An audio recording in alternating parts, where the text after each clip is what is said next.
할렐루야. 서로 샬롬 인사 좀 나누세요. 샬롬.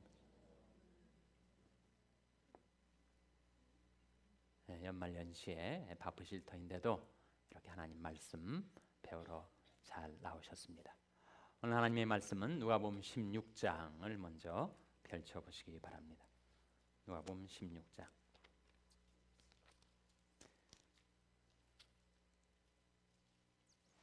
누가복음 16장 1절에서 13절 말씀을 찾아서 교독하겠습니다.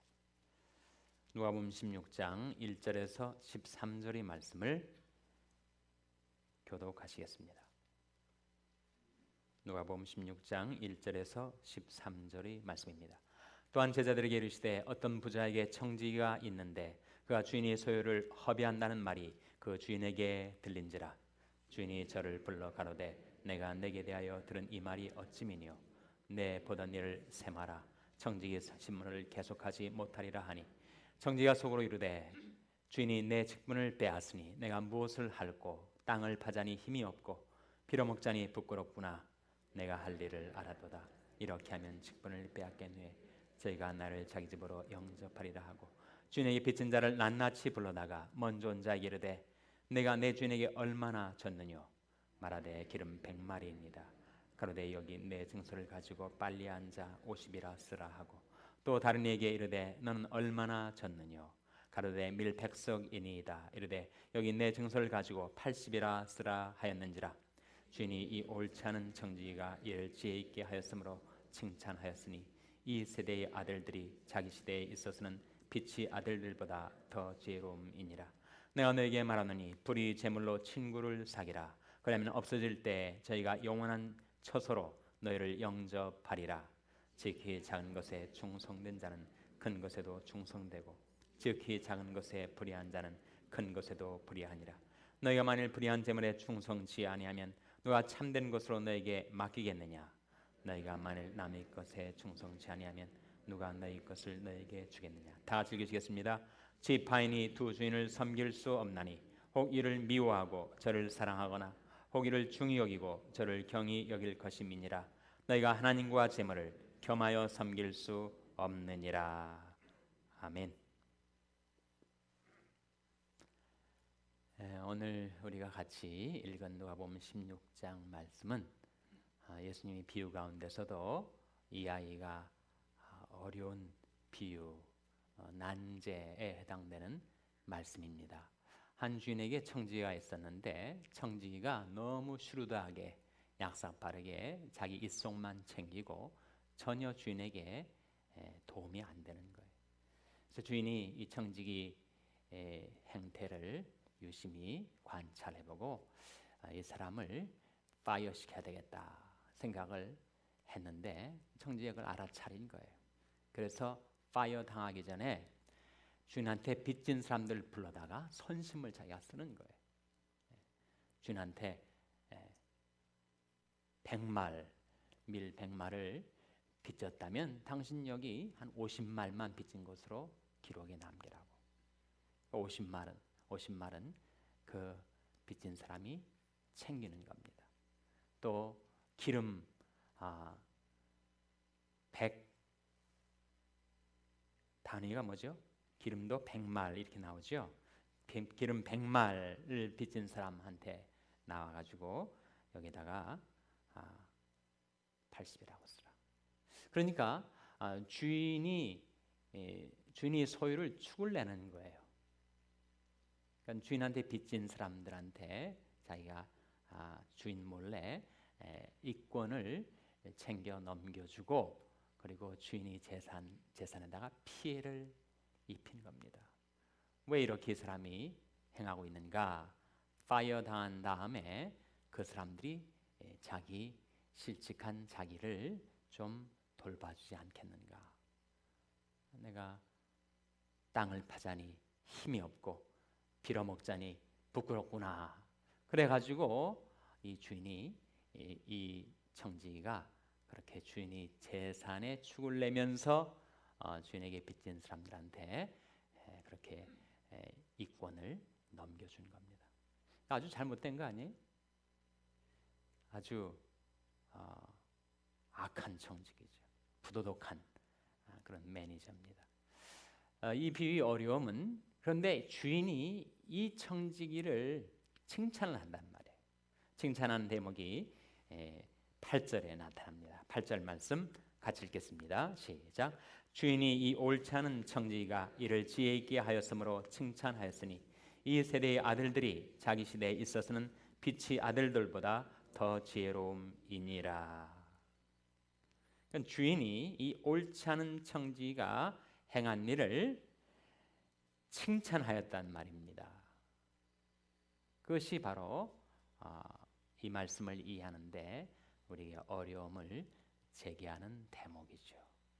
아니 이 주인이 청지기 불러다가 너 왜 부정직하게 거짓되게 내 재물을 가지고 마치 네 것인 양 선심수고하다니야 하고 호통을 치고 질책을 해야 될 텐데 칭찬을 하고 있단 말이죠. 그것이 이 비유를 이해하는 데 있어서 난점이고 그 난점을 우리가 바로 깨달을 때 이 비유에서 우리에게 전해주고자 하시는 주님의 메시지를 우리가 간파할 수 있는 겁니다. 여러분 어떻게 생각하십니까? 왜 이 주인이 이 불의한 청지기를 칭찬했을까요? 왜 칭찬했다고요? 부정직하고 부도덕하고 그리고 주인에게 재산상의 피해를 입힌 이 못되먹은 청지기를 왜 주인이 칭찬했을까요? 누가 한번 답을 해보세요. 예? 미래를 준비했다. 지혜롭게 행했다. 또 왜 칭찬을 한 걸까요? 여러분이 이 비유에 대해서 잘 이해를 하고 계신 것 같습니다. 먼저 본문 말씀에 나타난 그대로 8절에 주인이 이 옳지 않은 청지기를 칭찬한 것은 그가 어떻게 행하였기 때문이라고요? 지혜 있게 하였으므로. 클레버하게 행했다는 겁니다. 와이즈하게 행했다는 것, 프루던트하게 행했다는 것이 아니라 아주 슈루드하게, 약삭빠르게, 영리하게 자기한테 실속 있게 행했다. 그러니까 주인은 이 청지기가 행한 일에 이것이 도덕적으로 정당한가 부정당한가 이것이 옳은가 그른가를 지금 판단하는 것이 아닙니다. 그러니까 예수님 비유의 특성인데 그것이 바로 패러블이라고 하는 비유와 알레고리, 풍요와의 차이점이에요. 예수님의 비유는 패러블입니다. 패러블은 한 포인트를 우리에게 보여주고 전달하고자 하는 거예요. 여기서 이 주인은 이 청지기가 정직하게 했는가 부정직하게 행했는가에 대한 도덕적인 판단을 내리지 않고 그 청지기가 행한 것 중에서 잘한 것 한 가지가 있었는데 그는 자기 자신이 장래를 대비해서 클레버하게, 슈루드하게, 영리하게 자기 자신을 준비하는 자기 앞날을 준비하는 데 있어서 그는 지혜롭게 행했다라고 하는 점을 지적해 주고 있는 겁니다. 그러면서 하시는 말씀이 이 세대의 아들들이 자기 시대에 있어서는 빛의 아들들보다 더 지혜로움이니라 할 때 이 세대의 아들들은 누구고 빛의 아들들은 누구예요? 이 세대의 아들들은 세상 사람들. 이 세대의 아들들은 불신자들, 세상 사람들을 가리키고 그러면 빛의 아들들은 누구예요? 믿는다고 하는 사람들, 크리스찬들. 그러니까 세상 사람들이 크리스찬들보다 이 세대에 있어서는 즉 이 세대의 일, 재물, 명예, 권세 이런 것들을 다루는 데 있어서는 더 지혜롭다는 거예요. 더 영리하고 더 약삭빠르게 행한다는 겁니다. 그러면서 주님은 빛의 아들들도 영적인 일에 있어서나 현세적인 일에 있어서나 지혜롭게 행하기를 원하십니다. 그때 그 지혜는 자기 미래를 준비하는 데 있어서의 지혜라는 겁니다.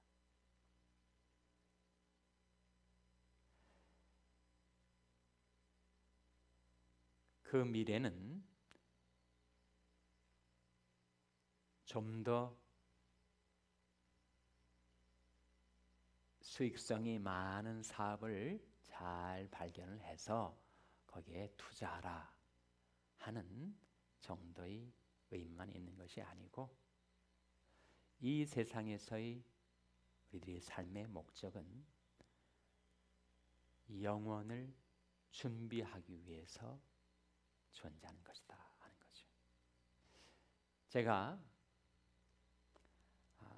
청년 시절에 미국에서 한 선교사님이 오셔가지고 메시지를 증거하면서 이런 얘기를 하시더라고요. 이 세상 삶의 목적은 이것이다, 그렇게 얘기를 했는데, 제가 그 말이 제 마음판에 새겨진 것 같아요. 지금 한 몇 년이 흘렀을까요? 70년대 후반이니까 벌써 30년이 훨씬 더 지났죠. 여러분 또 속으로 제 나이 계산하지 마십시오. 오랜 세월이 흘렀는데, 30여 년이 흘렀는데 제가 아주 선명하게 지금도 기억되고 있어요. The purpose of this life is to prepare for eternity. 이 세상 삶의 목적은 영원을 준비하는 것이다. 이 세상 삶의 목적은 영원을 준비하는 겁니다. 이 세상에서 한 7, 80년 살잖아요. 사고가 나면 중도에 그 인생이 끝쳐지면 40년, 50년 살다가 끝나버리는 이 세상 삶의 목적은 영원을 준비하는 것. 그래서 그 영원의 관점에서 이 우리들의 삶을 조망할 수가 있어야 하죠. 그래서 이 세상에서 주어진 재물은 자기 영원한 미래를 준비하기 위해서 쓰라고 주신 것이다.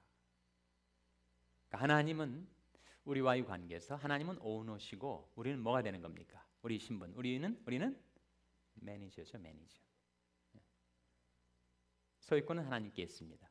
그러니까 하나님께서 우리한테 관리하라고 맡긴 거예요. 그 매니저에 해당되는 성경적인 이름이 뭡니까? 용어가 바로 청지기죠, 청지기. 스튜어드란 말이죠. 주인한테 맡아가지고 관리해서 나중에 이익이 나든 손실이 나든 주인한테 그것을 보고하고 거기에 대해서 자기가 책임을 지는 것이 바로 청지기란 말이죠. 그래서 예수님께서 이 비유를 통해서 우리에게 이 세상 사람들이 얼마나 돈 문제 가지고 약삭빠르게 실속을 챙기고 잘 움직이는가, 그 면에 있어서 크리스찬들이 미숙하고 그리고 부족한데, 그러나 한 가지 중요한 것, 우리가 더 많은 수익성 있는 사업을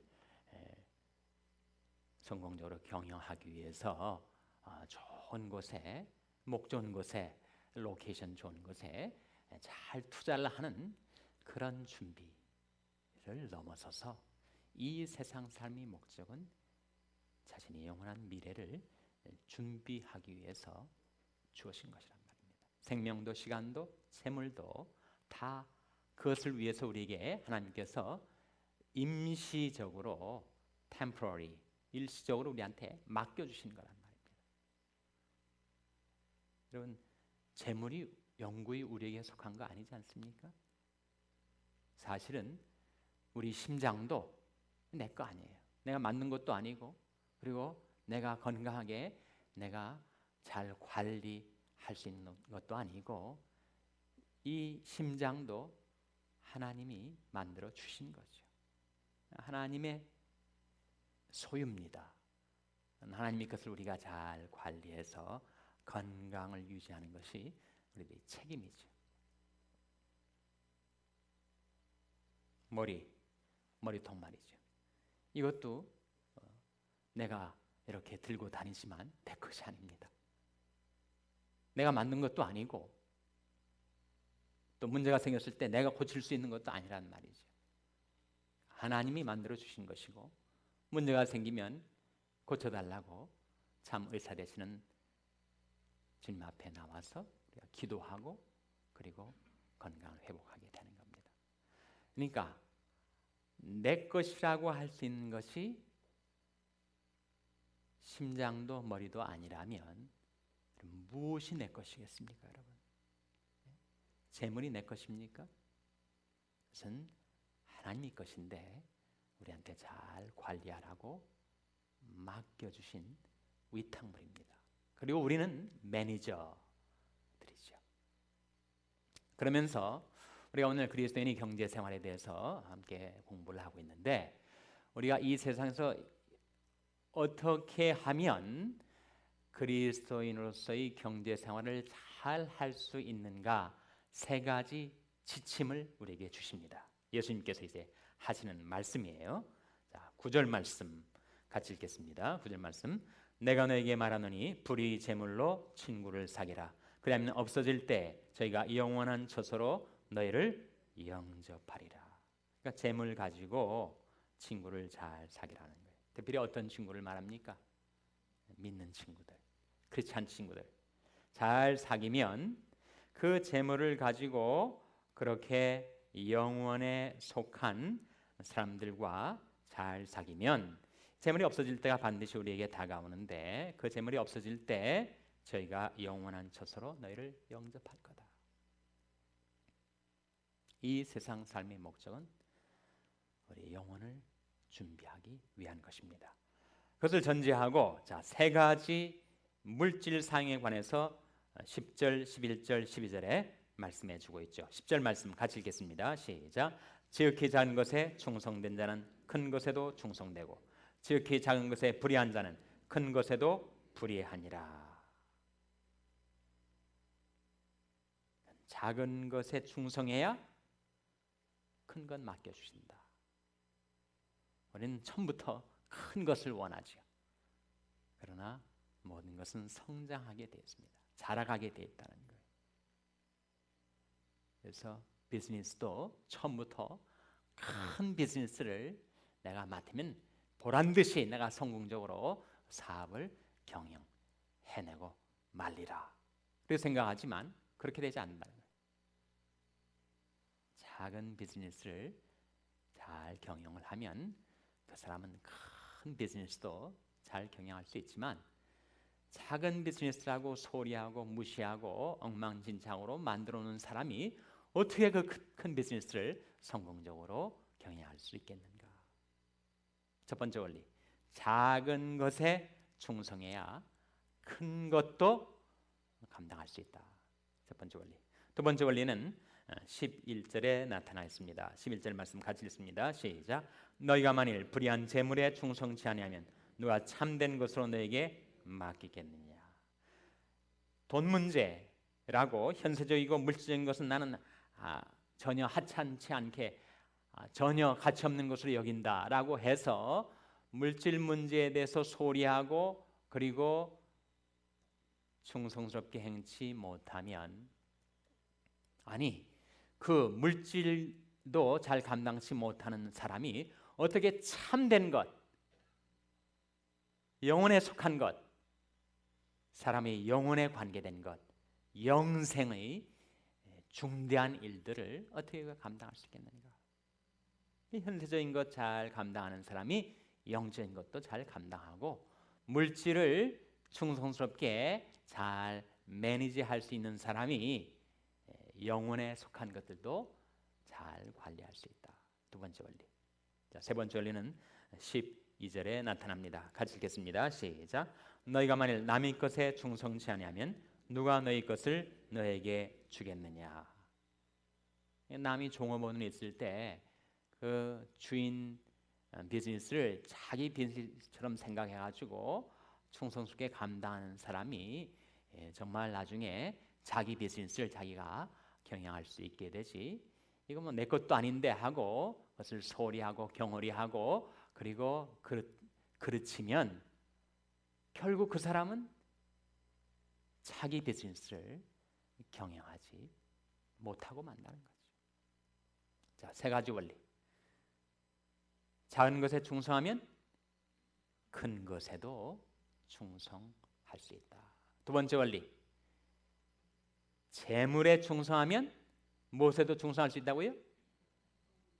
참된 것에 충성할 수 있다. 세 번째, 남의 것에 충성하면 그다음 어떻게 된다고요?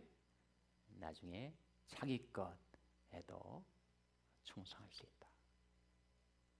하나님께서는 그 세 가지 테스트를 우리에게 주시고 있지 않은가 생각합니다. 우리에게 막 거대한 비즈니스를 맡기지 않으시고 아주 사람들이 우습게 볼 수 있고 사소하게 여길 수 있는 그런 작은 일을 맡기셔서 그것을 어떻게 충성스럽게 내가 매니지하는 것을 보시고 됐다, 이 정도면 하고 큰 비즈니스를 맡겨주신다는 거예요. 두 번째, 현세적이고 육신적이고 물질적인 것처럼 사람들이 경원시할 수 있는 이 세상의 일, 그것이 재물이 일이든 이 일을 잘 감당하는 걸 보시고 이 정도면 내가 정말 가치 있는 것, 참된 것, 영원한 것을 맡겨도 이 자가 그 일을 능히 감당할 수 있겠구나. 하나님께서 참된 것, 영원한 것을 맡겨준다. 그리고 자기 일도 아닌데 남이 소유인데 마치 자기 일처럼 성실하게 감당하는 것을 보시고 때가 되면 내 것을 하나님께서 내게 맡겨주신다. 아시겠죠? 비유가 좀 풀리십니까? 네? 가물가물했었던 이 비유의 메시지가 좀 마음에 와 닿으십니까? 닿으시는지 안 닿으시는지 제가 표정으로 알 수가 없네요. 13절 같이 읽겠습니다. 13절 말씀 시작. 지파인이 두 주인을 섬길 수 없나니 혹 이를 미워하고 저를 사랑하거나 혹 이를 중히 여기고 저를 경히 여길 것임이니라. 너희가 하나님과 재물을 겸하여 섬길 수 없느니라. 하나님과 재물 두 대상이 있는데 나는 하나님도 사랑하고 재물도 사랑한다. 그럴 수는 없다는 거죠. 하나님을 사랑하고 그리고 재물을 수단 가치로 여기든지 아니면 재물을 신주단지처럼 떠받들고 하나님을 소리하든지 그렇게 되지.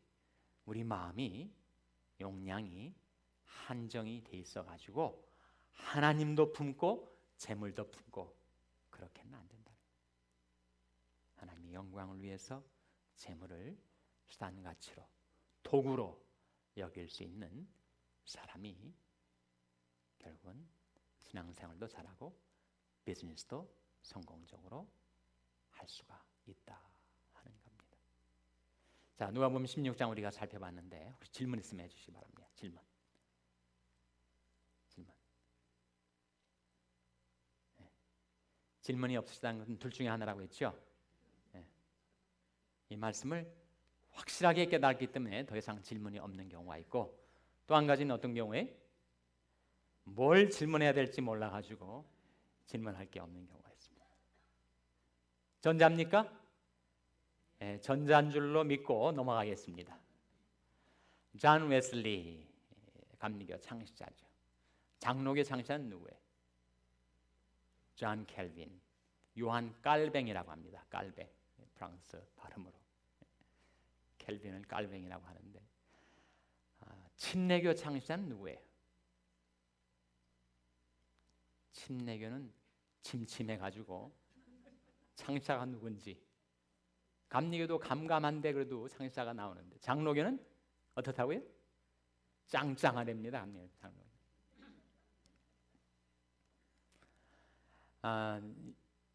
존 웨슬리가 이 그리스도인의 경제관에 대해서 이런 유명한 말을 했어요. 아주 의미가 있습니다. 할 수 있는 대로 많이 벌라. Gain as much you can. 두 번째, 할 수 있는 대로 많이 저축하라. Save as much you can. 그리고 세 번째, 할 수 있는 대로 뭐 하라? 뭐 하라겠습니까? 예? 괄호 넣고 as much you can. 세 번째 괄호에 들어갈 명령의 동사 뭐겠습니까? give. 할 수 있는 대로 많이 베풀라. 세 가지. 그러니까 할 수 있는 만큼 정직하게, 근면하게, 성실하게 해서 많이 벌고, 번 것 벌었다고 다 허랑방탕 탕진하지 말고 꼭 써야 할 때만 쓰고 나머지는 저축하라는 거죠. 저축. 미래를 위해서, rainy days를 위해서 저축하라는 거예요. 그리고 할 수 있는 대로 많이 주라. 하나님 앞에 헌금도 드리고 가난한 이웃을 위해서 구제도 하고 많이 베풀라. 존 웨슬리는 그렇게 그리스도인의 경제 생활에 아주 심플한데 의미가 있습니다. 성경은 이 재물을 얻는 이 비즈니스에서 성공을 하는 사람이 어떤 사람이 할 수 있는가, 이 두 가지 말씀을 우리가 찾아보겠는데요. 어떤 사람이 정말 돈을 많이 벌 수 있는가? 첫 번째는 잠언 11장 16절 한번 보시기 바랍니다.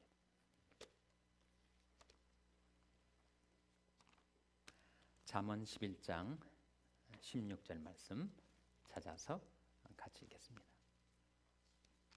잠언 11장 16절 말씀입니다. 구약성경 921면 잠언 11장 16절 말씀 같이 읽겠습니다. 시작. 유독한 여자는 존영을 얻고 근면한 남자는 재물을 얻느니라. 누가 재물을 얻는다고요? 근면한 남자. 유독한 여자, 아주 덕이 있고 은혜스러운 현숙한 여인은 존영을 얻는단 말이죠. 사람들로부터 존경과 신망을 받습니다. 그리고 여자는 존영을 얻고 남자는 재물을 얻는데, 어떤 남자가 재물을 얻는다고요? 근면한 남자.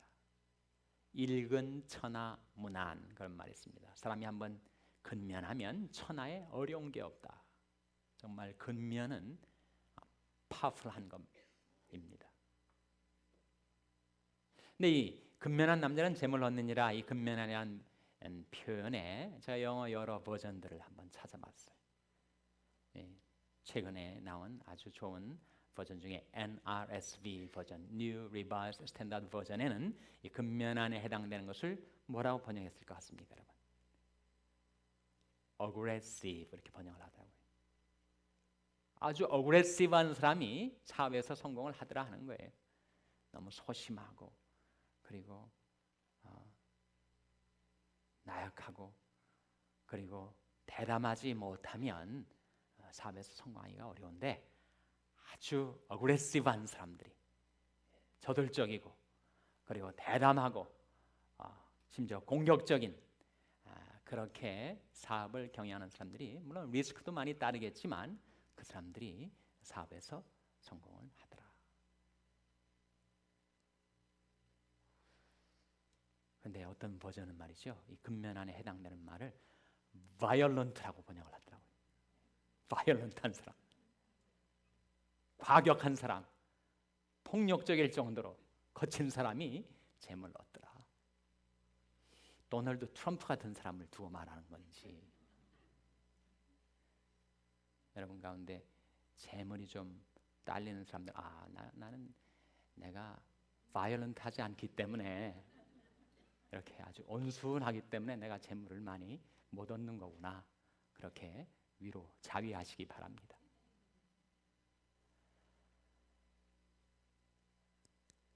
근면한 사람,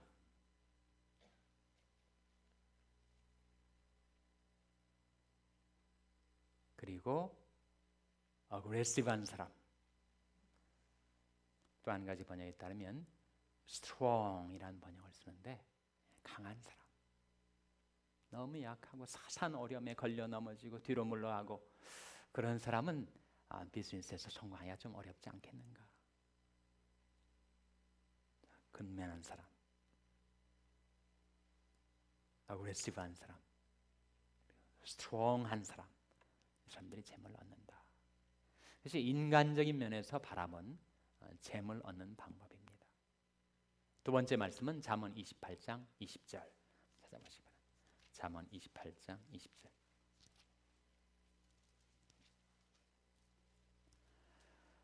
구약성경 943면 잠언 28장 20절 같이 읽겠습니다. 시작. 충성된 자는 복이 많아도 속히 부하고자 하는 자는 형벌을 면치 못하리라. 누가 복이 많다고요? 충성된 자, 페이스풀한 자, 믿음 갖고 사는 자, 성실해서 약속하면 지키는 사람, 신용이 좋은 사람. 정종 씨가 그런 말을 했어요. 자기가 쌀 장사할 때는 열심히 근면하게 하면 열심히 자전거에 뒤에 쌀 단위가 뭐죠? 몇 말 싣고 그냥 열심히 배달하고 그러면 사업이 계속 잘 되더래요. 나중에 이제 현대자동차 전신인 자동차 정비업소도 하고 사업이 커 나갈 때는 한 오너의 성실과 근면으로 사업이 성패가 갈리는 거 아니고 그걸 넘어서서 그 다음에 그 사업이 궤도에 오르고 그 사업이 크게 성공하려면 그 다음에 뭐가 필요하다는 거예요? 신용이 됩니다. 신용. 정말 그 사람들이 신용하고 밀어주고 도와주고 자금이 딸릴 때 그 사람에게 투자하고 그런 사람이 정말 잘 되지 않겠습니까? 충성된 자는 복이 많습니다. 인간적인 면에 있어서는 근면하고 그리고 스트롱하고 어그레시브한 사람이 재물을 얻지만 영적인 면에서 볼 때 한 사람이 진정한 비즈니스에서의 성공을 좌우하는 것은 하나님의 축복이더라 하는 겁니다. 그 복이 누구한테 임하는가? 충성된 자. 반면에 속히 부하고자 하는 자는 뭘 면치 못한다고요? 형벌을 면치 못한다. 정말 일확천금하려다가 패가 망신하는 사람들이 얼마나 많은지. 그래서 재물에 있어서 너무 속전속결, 너무 속히 재물을 얻으려다가 큰 낭패를 볼 수가 있다.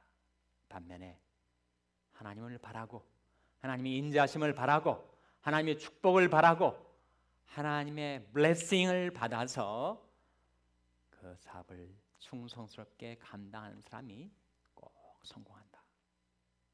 그래서 성경이 우리에게 가르쳐주는 원리입니다. 여러분 이 삼각형 두 개를 생각해요. 삼각형 두 개. 삼각형이 꼭지점 세 개 있지 않아요? 거기에 하나님의 백성들의 경제 생활과 이 세대의 아들들, 이 세상 사람들의 경제 생활에 중요한 차이가 있다는 거예요. 이 세상 사람들은 그 모든 비즈니스 활동의 경제 활동의 목적이 뭐냐면 꼭점 위에 뭐가 있냐면 돈이 있습니다. 돈 얻는 것, 그것이 그 사람들이 경제 활동의 목적이에요. 하나님의 백성들의 목적은 뭐냐면 그 돈에 해당되는 꼭점 맨 위 꼭점에 뭐가 있느냐면 거기에 사람이 있습니다. 사람. 우리는 사람을 얻고자 경제 활동을 해요. 신용거래를 잘해서 사람들이 자기를 도와주는 사람들을 얻는다는 것을 넘어서서 우리 경제 활동의 목적은 어떻게 해서라도 천하보다 귀한 한 영혼 사람을 얻는 것이 우리 경제 활동의 목적입니다. 예수님께서 나를 따라오너라 내가 너희로 무엇을 만들어주겠다고 했습니까? 사람 낚는 어부가 되게 하리라. 나를 따라오너라 내가 너희로 사람 낚는 어부가 되게. 꼭 전도자만이 아니라는 거예요. 비즈니스맨도 주님을 잘 따르면 그 사람은 사람을 얻게 된다는 겁니다. 잠언 말씀에 지혜로운 자는 사람을 얻느니라고 했는데 많은 사람들을 옳은 대로 돌아오게 하는 자는 하늘의 별과 같이 궁창의 햇빛과 같이 영원토록 빛나게 될 것을 성경은 말씀합니다. 그러니까 세상 사람들이 경제 활동은 이익이죠. 돈, 그것이 목적이라면 크리스찬들이 경제 활동의 목적은 사람을 얻는 것. 그러니까 돈 위치에 카운터파트로 사람이 있단 말이죠. 그리고 세상 사람들은 그 돈을 얻기 위해서 자기 두뇌를 씁니다. 두뇌, brain. 그런데 하나님이 백성들은 그 사람을 얻기 위해서 두뇌에 해당되는 게 뭐예요? 여러분, 우리에게 세상 사람들이 두뇌, 약삭 빠르고 영리하고 슈르드한 세상 사람들이 쓰는 두뇌에 해당되는 우리가 쓰는 자원이 있습니다. 그게 뭘까요, 여러분? 뭐겠습니까? 바로 기도죠, 기도. 우리는 기도를 써서 비즈니스를 경영합니다. 그리고 사람을 얻고자 하는 거예요. 자기 두뇌, 사람마다 두뇌의 차이가 있어요. 어떤 사람이 그런 기계를 발명했다는 거예요. 머리만 집어넣으면 거기서 막 불이 번쩍번쩍하면서 IQ가 딱 나온다는 거예요. 어떤 사람이 자기 머리를 집어넣었더니 IQ가 115 딱 나왔어요. 다른 사람이 나도 정도 나오겠다 해가지고 자기도 머리를 집어넣었더니 IQ가 94 이렇게 나왔단 말이에요. 세 번째 사람이 나는 어떨까 하고 집어넣었더니 갑자기 불이 번쩍번쩍하면서 장난치지 마세요, 돌을 넣지 마세요 그랬다는 거예요. 무슨 얘기인지 아직 감이 안 잡히시는 분들이 계세요. 두뇌의 차이 있습니다. 그러나 그 차이는 크질 않아요. 우리는 우리 두뇌를 의지하지 않고 기도를 사용합니다. 나는 마음을 다하여 여호와를 의뢰하고 내 명철을 의지하지 말라. 나는 범사의 그를 인정하라. 그러면 내 길을 지도하시리라. 그럼 우리가 내일 일을 알지 못하는 인간이 한계 있는 두뇌 가지고 사업을 경영하는 것은 금방 그야말로 한계가 드러납니다. 우리는 기도하고 하나님이 인도하심을 따라서 사업을 경영하는 거예요. 자, 꼭지점 삼각형이 있는데 맨 위에 세상 사람들은 돈, 우리는 사람. 세상 사람들은 두뇌, 우리는 기도. 그리고 또 나머지 한 꼭지점에 세상 사람들은 무엇을 사용하느냐면 테크놀로지, 기술. 그것이 세상 사람들이 돈을 얻기 위해서 쓰는 그들이 도구요, 자원입니다. 그 테크놀로지에 해당되는 우리 그리스도인들이 경제 활동을 하면서 사용할 수 있는 자원이 있습니다. 그 자원이 뭘까요, 여러분? 테크놀로지에 해당되는 자원이 뭐예요? 바로 그것이 말씀입니다. 말씀. 테크놀로지는 대단하죠. 그 기술력을 가지고 특허를 내고 사업에서 대단한 성과를 보는 사람들이 많이 있습니다. 그만큼 테크놀로지 자체에 파워가 있는 거예요. 근데 여러분, 어떠한 세상의 특출한 테크놀로지보다도 하나님의 말씀은 더 놀라운 파워가 그 안에 들어있습니다. 내 말이 불같지 아니하냐, 반석을 쳐서 부스러뜨리는 방망이 같지 아니하냐. 하나님 말씀은 살았고 운동력이 있다. 내 입에서 나가는 말도 헛되이 내게로 돌아오지 아니하고 나의 뜻을 이루며 나의 명하여 보낸 일에 형통하리라. 하나님의 말씀은 살아있는 말씀. 그것은 테크놀로지를 초과한. 이 세상 삼라만상이 그 말씀에 의해서 창조되었고 이 세상 우주의 만물이 그 말씀에 의해서 지탱이 되고 있습니다. 히브리서 1장 3절에 그 능력이 말씀으로 만물을 붙드시며 홍성과 행성 모든 지구상의 자연계 내 안에 있는 심장의 박동과 폐의 호흡 이게 다 말씀이 나를 붙들어주기 때문에 이루어지고 있다는 거예요. 그래서 세상 사람들은 어떻게 해서든지 좋은 기술력을 소위 말하는 원천 기술을 발견해 가지고 특허를 내어서 사업을 성공하려 하지만 우리는 어떤 테크놀로지보다 더 파워풀하고 우수한 하나님의 말씀을 의지해서 사업을 경영하는 겁니다.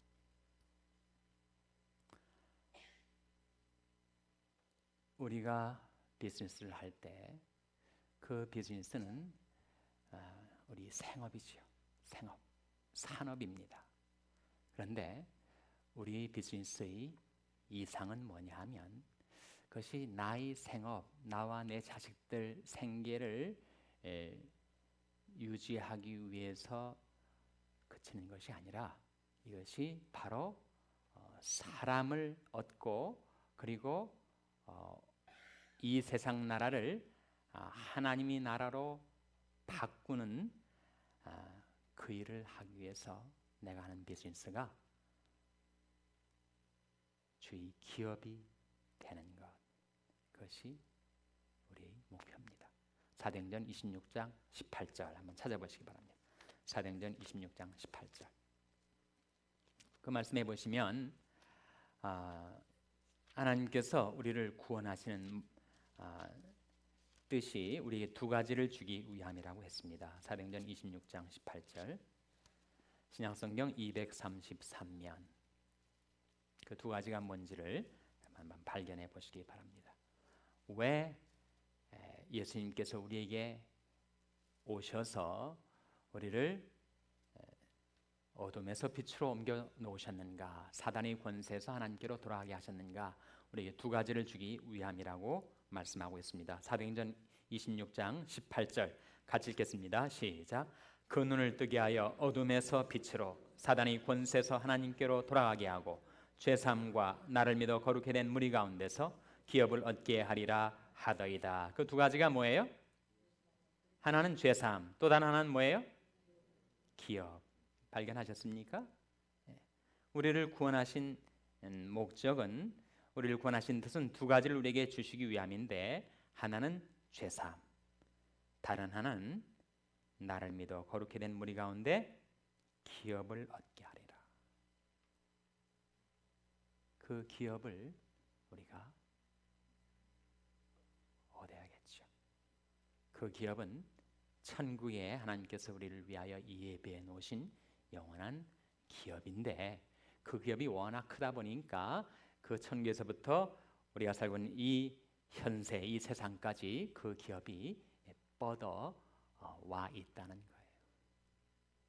그래서 여러분이 비즈니스, 여러분이 경영하시는 사업체가 바로 하나님이 쓰시는 기업이 될 수 있기를 바랍니다. 나의 생업만이 아니라 주의 기업이 되셔서 새초부터 새말까지 늘 하나님께서 그 기업을 돌보시고 하나님의 눈길과 손길이 항상 그 기업에 있어서 모든 위험 사고로부터 그 기업을 지켜주시고 그리고 하나님이 축복해 주셔서 번성케 해주시고 많아지게 해주시고 더 번창케 해주시고 거기서 나오는 그 풍성한 그 결과물을 가지고 바로 사람을 얻는데 구원의 복음을 전파하는데 쓰임받는 기업이 되는 것. 그것이 여러분이 경제활동의 방향이 되어야 되지 않겠는가. 그리고 궁극적으로 우리들의 영원한 기업은 무엇입니까? 나의 영원한 기업은 뭐예요? 나의 영원한 기업은 예레미야애가 3장 24절에 나오죠. 예레미야애가 3장 24절 찾아보시기 바랍니다. 예레미야애가 3장 24절 말씀 찾아서 같이 읽겠습니다. 구약성경 1147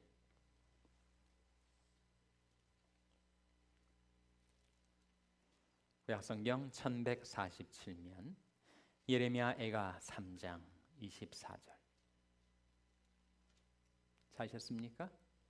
네, 예레미야애가 3장 24절 말씀 같이 읽으시겠습니다. 시작. 내 심령에 이르기를 여호와는 나의 기업이시니 그러므로 내가 저를 바라리라 하도다. 이 말씀 가운데 나의 기업이 뭐라고요? 여호와는 나의 기업이시니 하나님이 나의 영원한 기업이십니다. 하나님을 자신의 영원한 기업으로 삼고 살아가는 인생은 든든하고 탄탄하게 그에게는 희망이 있어요. 하나님이 그의 기업이 되시니까 세상 일에 내가 실패한다 할지라도 그 인생이 만사와해가 되어버린 인생이 아니라는 겁니다. 하나님이 그 영원한 기업이시니까 여러분 그 인생이 얼마나 시간과 영혼을 통해서 든든하겠습니까? 자, 여기까지 제가 준비한 말씀은 여기까지 마치도록 하겠고, 혹시 여러분 질문 있으면 질문해 주시기 바랍니다.